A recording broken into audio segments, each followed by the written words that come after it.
kayak gimana gitu? Saya merinding ya kalau ingat itu ya Bu ya. Jadi suaranya itu ting ting tung. Ada yang nari, ada yang suara kuda. Jadi di suara itu lengkap. Ada kayak ada sebuah kerajaan yang lagi mengadakan acara. Terdengarlah suara gamelan. Berhentilah saya di depan. Kenapa berhenti? Dengar gak? Oh iya, dengar. Dengar itu suaranya kayak ada kenceng, pelan, kenceng lagi, pelan lagi. Tapi rame. Suara gamelan itu emang beneran rame.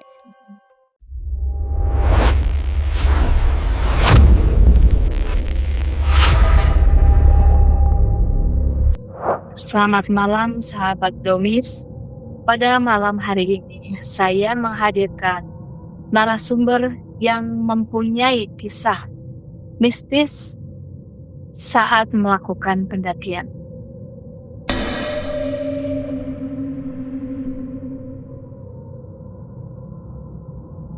Kumaha Kang Damang? Alhamdulillah, saya Dengan siapa? dengan Kang Ade.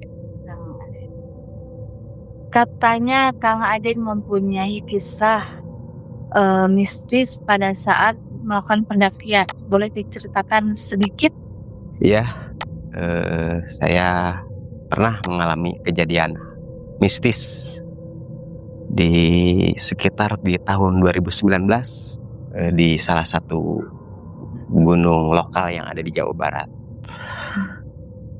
Baik, sahabat Domis, kayaknya kisahnya benar-benar seru dan sangat-sangat mengerikan. Untuk kisah selengkapnya kita dengarkan dari narasumber kami. Selamat malam. Saya pernah suatu hari di tahun 2019 yang lalu, saya merencanakan sebuah pendakian ke salah satu gunung lokal yang ada di Jawa Barat.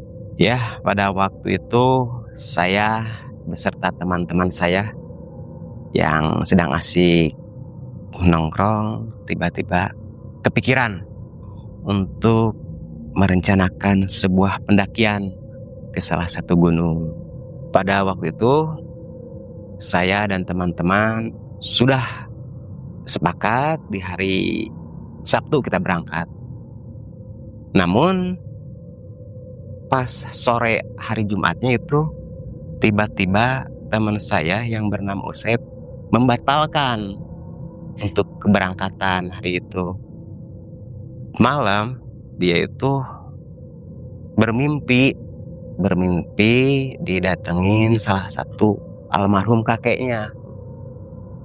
Terus saya ditanya, kenapa Sep sampai tiba-tiba membatalkan, sedangkan ini sudah memasuki hari H gitu kan. Jadi gini Kang Ade, bilang saya ke Akang, kan dia lumayan udah di bawah saya umurnya. Dengan bahasa lokal,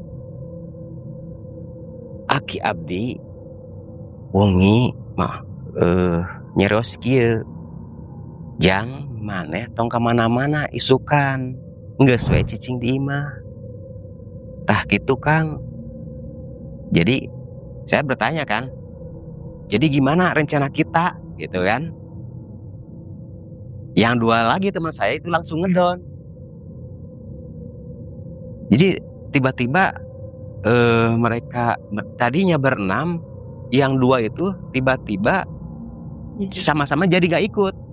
Saya, si Babay, sama Herman yang masih ingin tetap melanjutkan karena kita udah prepare jauh-jauh hari juga kan. Masa batal gitu aja kan. Lanjut, kita sepakat berdiskusi, akhirnya kita yang jadi berangkat cuma bertiga. Lanjut pas hari Sabtu sore lanjutkanlah kita cuma bertiga perjalanan. Kita itu pada hari itu naik motor ya. Sore hari lanjut cerita, udah sampai di base camp. Kita biasa bersih-bersih dulu, sholat maghrib dulu, biasa makan gitu kan di base camp. Lanjut, saya briefing. Ada sosok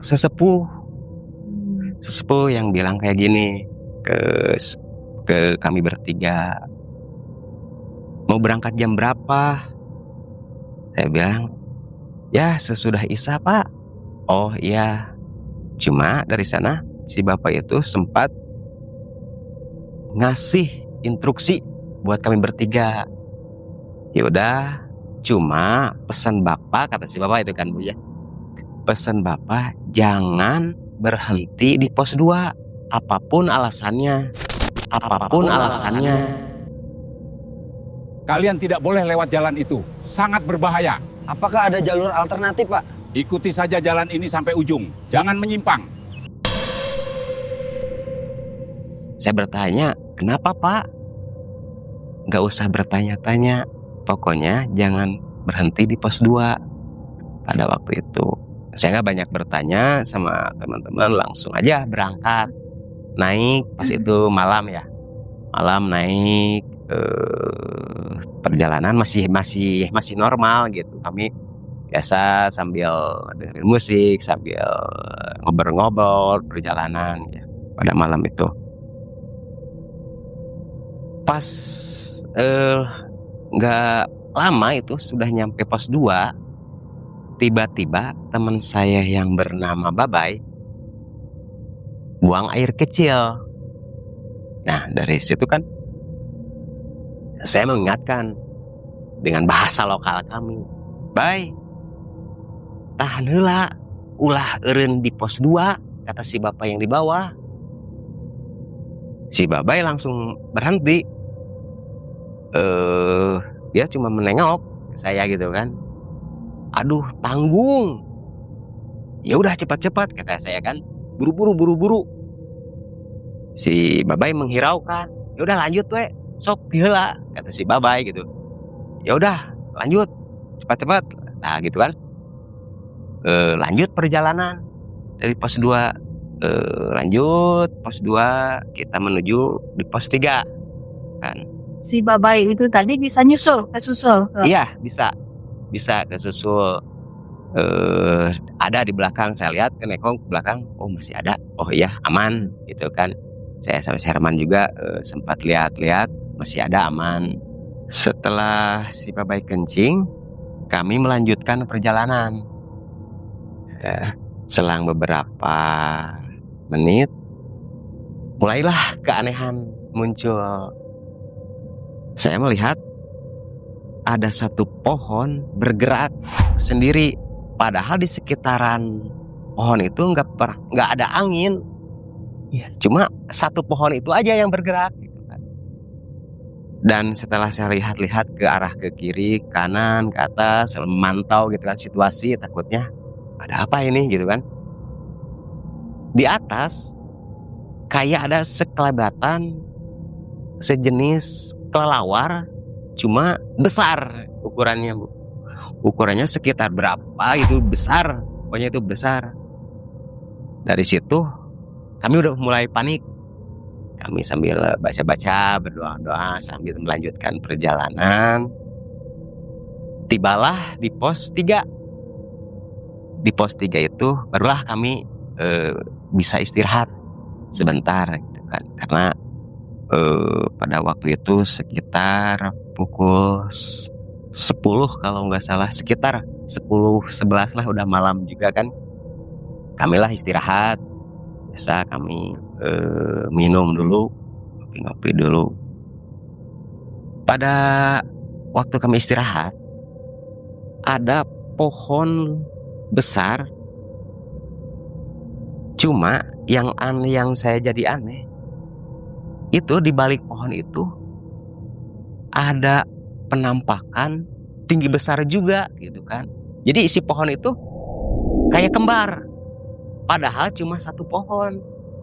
Dan saya lihat itu pohon kembar satu apa emang kembar dua gitu kan. Cuma pas saya berkedip lagi, yang satu lagi udah hilang. Berarti, saya di situ udah diam, nggak bilang ke siapa-siapa, ke teman saya si Babay, ke Herman juga saya nggak bilang. Cuma saya lihat sosok emang tinggi besar itu. Pohon gimana sekitar berapa meter itu emang lumayan tinggi, tapi sama rata, sama tinggi gitu, setingginya teh sama gitu. Disitulah saya diam, nggak menceritakan kejadian itu. Lanjut aja, kita jangan lama-lama di pos 3. Karena saya ke teman-teman saya, kita melanjutkanlah ke perjalanan ke pos 3 sampai ke pos 4. Nah, dari pos 3 ke pos 4 perjalanan lumayan normal seperti biasa karena saya juga nggak cerita ke si Bapak, takutnya dia panik jadi berabe gitu kan, karena dia orangnya sedikit gimana ya, bukan penakut, sompral kalau bahasa Sundanya itu ya. Kita melanjutkan perjalanan dari pos 3 ke pos 4. Di pertengahan perjalanan kita melihat fenomena langka. Ada salah satu bunga kembang Wijaya Kusuma, kembang cangkok Wijaya Kusuma yang sedang mekar. Kita berdua sempat mendekati gitu kan, karena jarang terjadi gitu kan, salah satu kembang cangkok Wijaya Kusuma itu mekar gitu kan. Pas kami mendekat, tiba-tiba dari belakang bunga tersebut ada sosok 2 wanita yang sedang berdiri di belakang bunga itu. Sosok wanita itu berpakaian serba putih di belakang itu, dan kami pun sempat berhenti. Tadinya kami mau mendekat, mau mengamati fenomena langka itu, tapi kami nggak jadi karena shock. Kami nggak jadi, dan saya pun saling bertatapan sama si Babay. Si Babay juga mungkin melihat hal yang sama, tapi dia nggak mau cerita. Malahan saya sama si Herman ditarik-tarik gitu kan. Kata si Herman, lanjut gitu kan. Saya juga lihat ke belakang kan, sama, oke lah, ayo Bay, kita lanjut. Udahlah, kita lanjutkan aja perjalanan gitu kan. Jadi kita sempat tadinya mau lihat lebih dekat, akhirnya nggak jadi. Kita lanjut aja perjalanan. Tibalah di pos 4. Nah, tiba di pos 4, kami menemukan keanehan lagi. Apa itu, ada sudah melihat apa lagi? Ada sosok kakek-kakek ya yang lumayan udah sepuh sedang bersila di sana. Mungkin kayak kata saya dan teman-teman, aman, kita menghampirilah. Kita menghampiri dan kita menyapa si kakek tersebut dengan bahasa lokal. Bapak nuju naon di dia, gitu kan kami teh. Kata si bapak menjawab, bapak mah keur nungguan parehuma jang, ujang bade kamarana. Dengan si bapak menjawab gitu, kami lebih tenang. Oh, mungkin petani yang lagi jaga di kebun tuh. Karena tiba-tiba pada waktu itu emang pandangan kami melihat sosok tanaman padi gunung huma Huma emang benar ada. Logika saya, kok di gunung ada orang berkebun gitu kan. Lumayan cukup tenang, dan si bapak juga ngasih kami bertiga itu minuman. Masih minum. Masih kasih minum karena kami tidak curiga, kasih minum. Yang pakai kendi itu si bapak itu.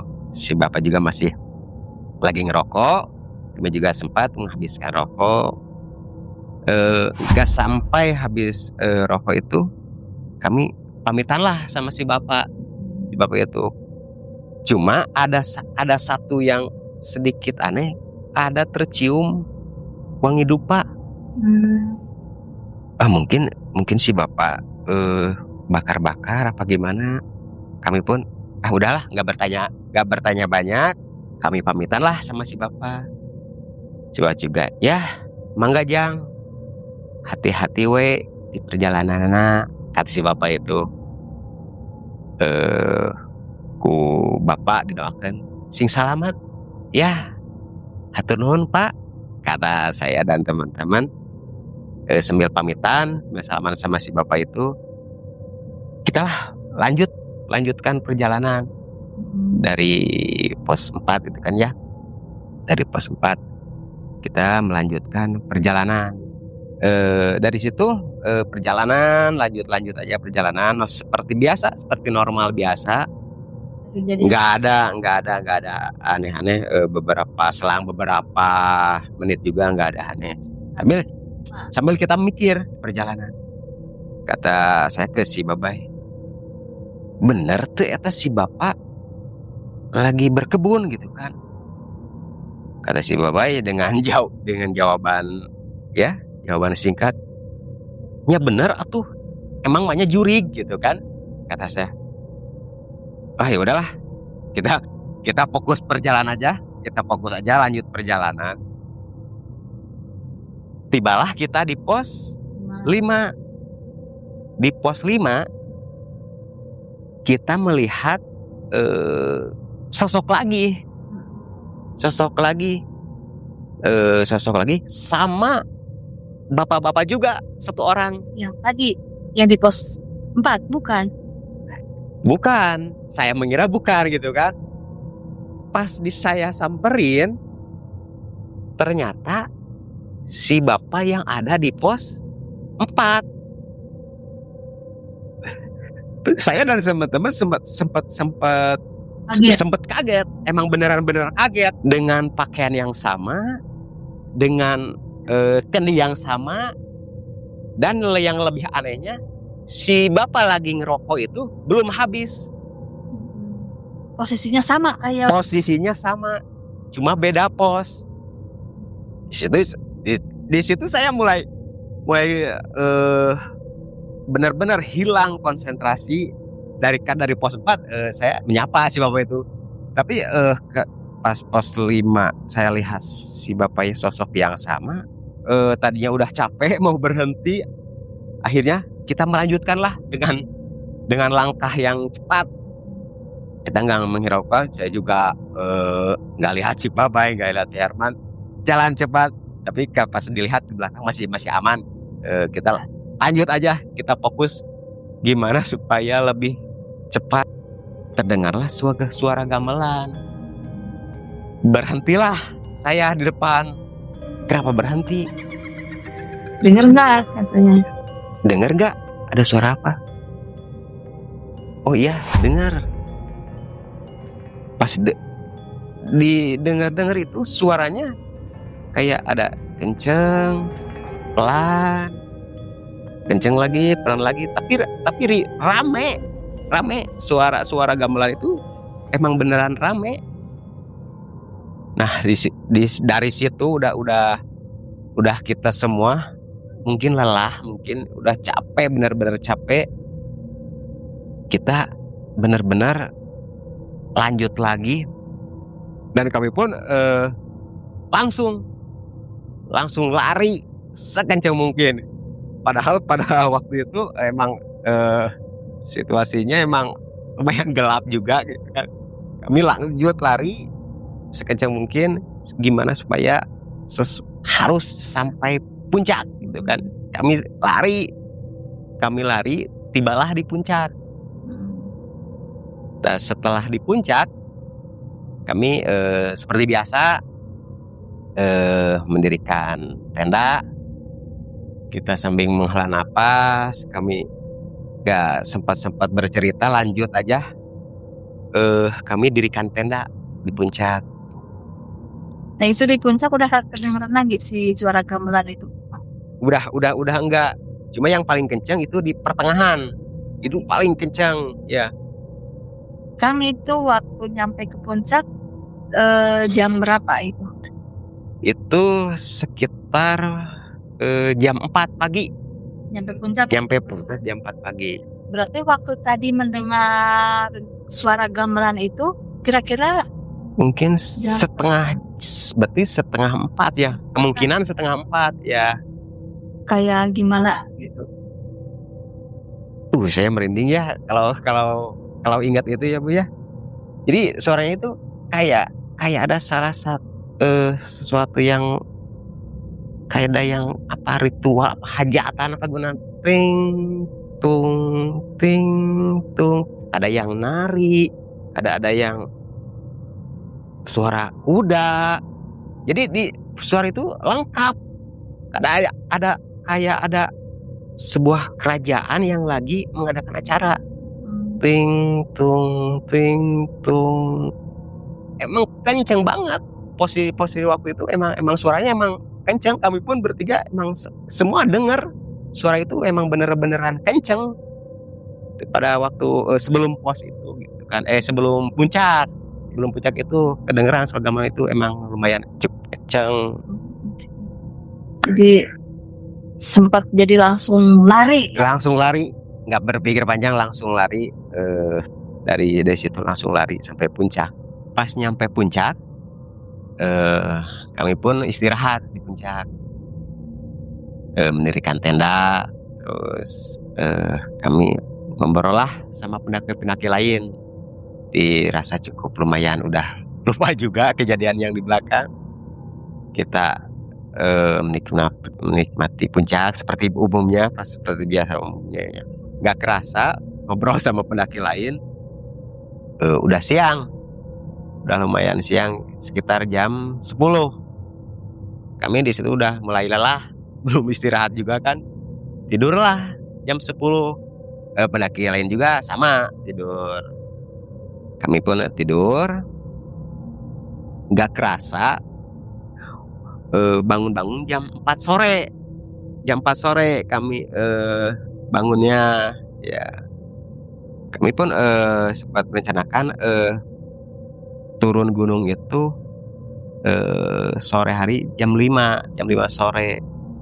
Terus saya nanya ke pendaki lain mau turun jam berapa, daripada kita bertiga turun takutnya kejadian yang itu lagi. Sepakatlah kami turun jam 7 malam, turun bareng. Udah semuanya udah diberesin, kami turun jam 7 malam sama pendaki lain. Sudah seselang perjalanan udah lama. Jadi posisi kami itu di depan ya, pendaki yang lain di belakang. Kami turun seperti biasa, udah mulai nggak ada apa-apa, sangat normal. Dan kami juga kan udah lumayan fresh juga ya, badan udah lumayan segar. Kami juga dengar ada suara di belakang, emang pendaki lain gitu kan di belakang. Udah perjalanan turun, tibalah kami di pos 2 untuk istirahat sambil menunggu pendaki lain. Selang beberapa menit, si Herman ngingetin, bukannya gak boleh berhenti di pos 2. Nah dari situ juga saya baru ingat, oh iya, di pos 2 itu gak boleh berhenti sebenarnya.